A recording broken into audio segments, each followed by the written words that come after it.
धर्मदास जी ने प्रश्न किया कि हे प्रभु, आपने काल जाल समझाया, अब ये बताने की कृपा करें कि जीव को आपकी प्राप्ति के लिए क्या करना चाहिए।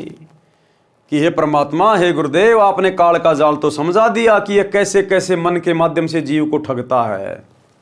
अब ये भी बताओ कि परमात्मा की प्राप्ति के लिए, पूर्ण मोक्ष प्राप्ति के लिए भगत को किस प्रकार से भक्ति करनी चाहिए, भगत के क्या लक्षण होने चाहिए, क्या उसका स्वभाव होना चाहिए।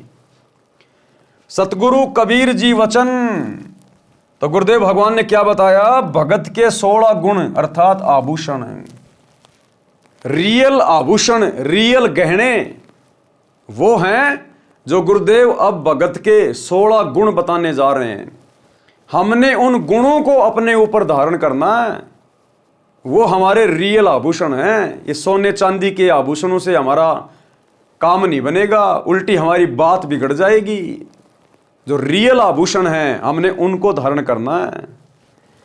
परमेश्वर कबीर जी ने कहा कि हे धर्मदास, भवसागर यानी काल लोक से निकलने के लिए भक्ति की शक्ति की आवश्यकता होती है। परमात्मा प्राप्ति के लिए जीव में 16 लक्षण अनिवार्य हैं। 16 लक्षण अनिवार्य हैं अगर मोक्ष प्राप्त करना है तो। अब ये 16 लक्षण क्या हैं, 16 आभूषण क्या हैं जो अनिवार्य बता दिए, यानी कंपलसरी हैं, इनके बिना बात बनेगी नहीं। इनको आत्मा के 16 श्रृंगार भी कहा जाता है। नंबर 1 ज्ञान, विवेक, सत्य, संतोष, प्रेम भाव, धीरज, निर्शोधा, दया, अक्षमा, शील, निष्कर्मा, त्याग, वैराग, शांति निज धर्मा, भक्ति कर निज जीव उबारे, मित्र सम सबको चित धारे। भावार्थ, परमात्मा प्राप्ति के लिए भगत में कुछ लक्षण विशेष होने चाहिए। ये 16 आभूषण अनिवार्य हैं। नंबर 1 तत्व ज्ञान।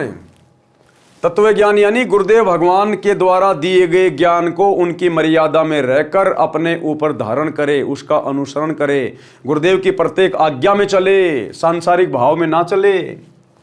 विवेक, उस ज्ञान को अपने ऊपर उसी समय धारण कर पाएंगे जब हम बुद्धि विवेक का इस्तेमाल करेंगे, सोच समझ कर चलेंगे, मन की चाल को समझेंगे, मेरा हित कहाँ है, मेरा अहित कहाँ है, तो हमने विवेक को भी साथ साथ में रखना है।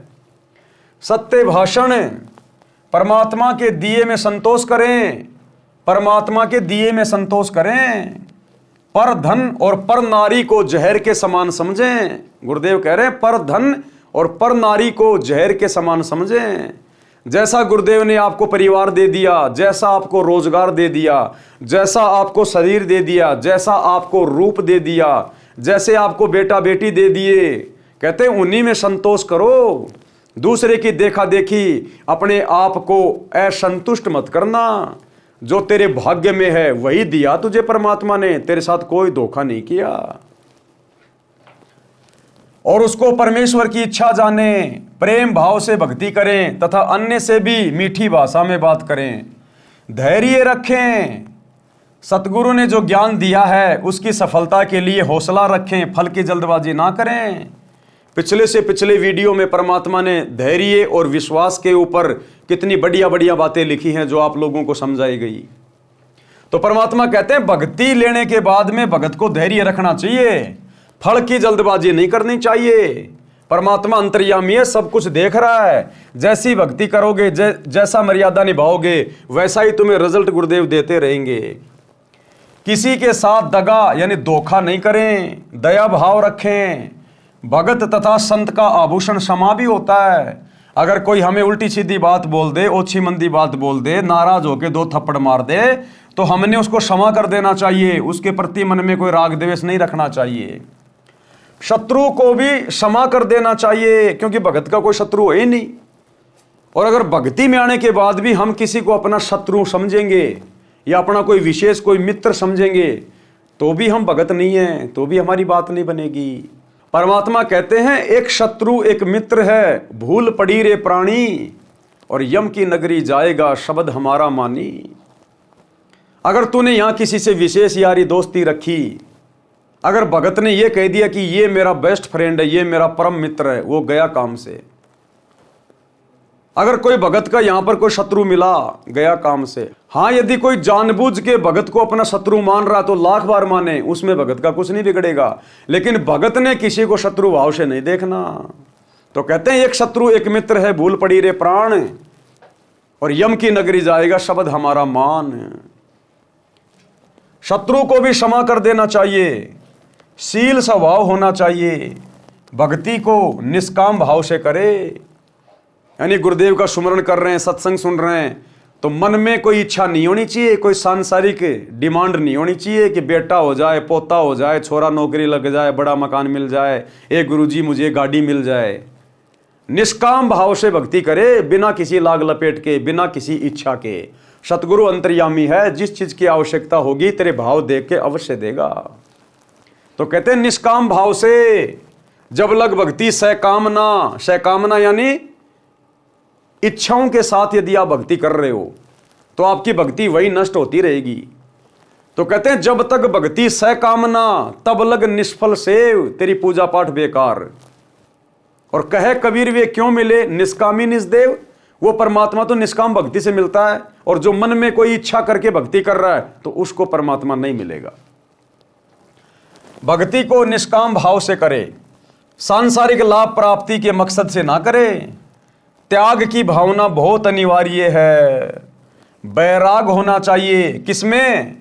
संसार के प्रति वैराग होना चाहिए, सांसारिक नश्वर वस्तुओं के प्रति वैराग होना चाहिए, काम क्रोध मोह लोभ अहंकार के प्रति वैराग होना चाहिए। संसार को असार तथा अपने जीवन को अस्थायी जानकर परमात्मा के प्रति विशेष लगाव होना मोक्ष में अति आवश्यक है। संसार को असार यानी ये 21 ब्रह्मांड, यहाँ के झूठे सुख, राजपाट, धन दौलत, ऐशो आराम जो हमें दिखाई दे रहे हैं, ये केवल एक धोखा है।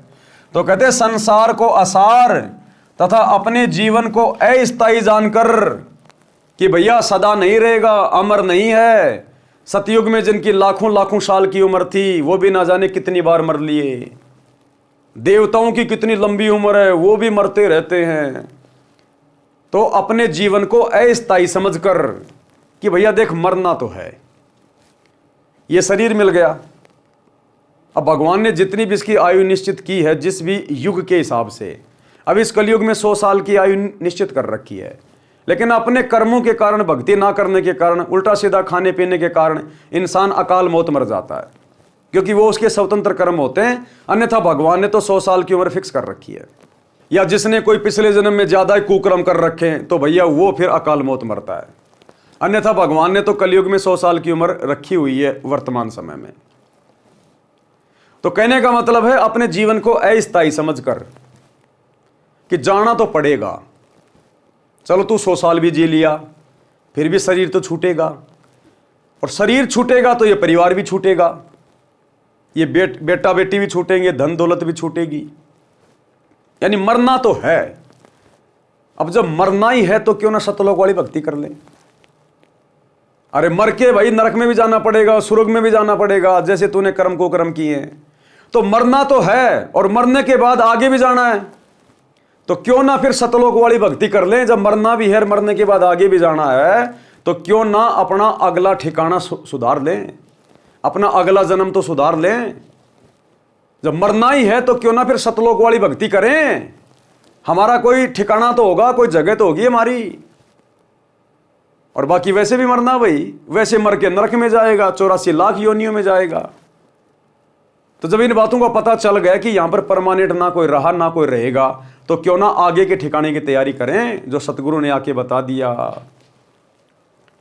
संसार को असार तथा अपने जीवन को अस्थायी जानकर परमात्मा के प्रति विशेष लगाव होना मोक्ष में अति आवश्यक है। भगत का विशेष गुण शांति होती है, यानी भगत एकांत में रहे, शांति में रहे, ज्यादा बड़बड़ ना करे, भागा दौड़ ना करे ज्यादा जीवन में, और टाइम के पीछे ना भगे ज्यादा। शांति, जितना भगवान दे रहा आनंद, जो पहनने को दे रहा आनंद, जो खाने को मिल रहा है very good, very nice, best, भागे नहीं फालतू में दुनियादारी को देख के, और उसने मकान बना लिया मैं भी बनाऊं, पैसा कहां से लाऊं, कर्जा ले लूं, थोड़ी जमीन बेच दूं, टेंशन में। कहते हैं शांति में रहो, शांति में, रंका और बंका की तरह, चाहे झोपड़ी हो, शांति में। झोपड़ी जल भी जाए तो झोपड़ी की तरफ मत देखो, पेड़ के नीचे बैठ के गुरु जी का भजन करो, सुमरण करो। ऐसी शांति चाहिए भगत को, तब जाकर भगत उस शांत स्थान पर जाएगा। भगत का विशेष गुण शांति होती है, यह भी अनिवार्य है। भक्ति करना यानी भक्ति करके अपने जीव का कल्याण कराए। और 16 नंबर, प्रत्येक व्यक्ति के साथ मित्र के समान व्यवहार करना चाहिए। मित्र के समान यानी प्यार प्रेम से बोलना चाहिए, ठंडे दिमाग से रहना चाहिए, सुख दुख में एक दूसरे का साथी बन के रहना चाहिए, लेकिन लगाव नहीं लगाना चाहिए। ये उपरोक्त गुण होने के पश्चात सतलोक जाया जाएगा। क्लियर कर दिया परमात्मा ने भाई कि जब तक ये 16 आभूषण, ये 16 भक्ति के गुण भगत अपने ऊपर धारण नहीं करेगा, अर्थात इस प्रकार से यदि अपना जीवन नहीं जिएगा, तो भाई सतलोक नहीं जा पाएगा। ये सतगुरु के वचन हैं। तो भैया चाहे आज कर लो, चाहे 10 साल बाद कर लो, चाहे गुरुजी के जाने के बाद कर लो। अब गुरुजी के जाने के बाद करोगे तो भैया फिर यहीं धक्के खाते रह जाओगे। तो कहते समझा है तो सिर धर पाऊं, बहुर नहीं रे ऐसा दाव। काल करे सो आज कर, आज करे सो अब। अले पल में परले हो जाए भाई, फिर करेगा कब? तो कहते हैं तुरंत लग जाओ, अपने आप को ऐसा बनाने का प्रयास करो गुरुदेव के आशीर्वाद से, ज्ञान आधार से।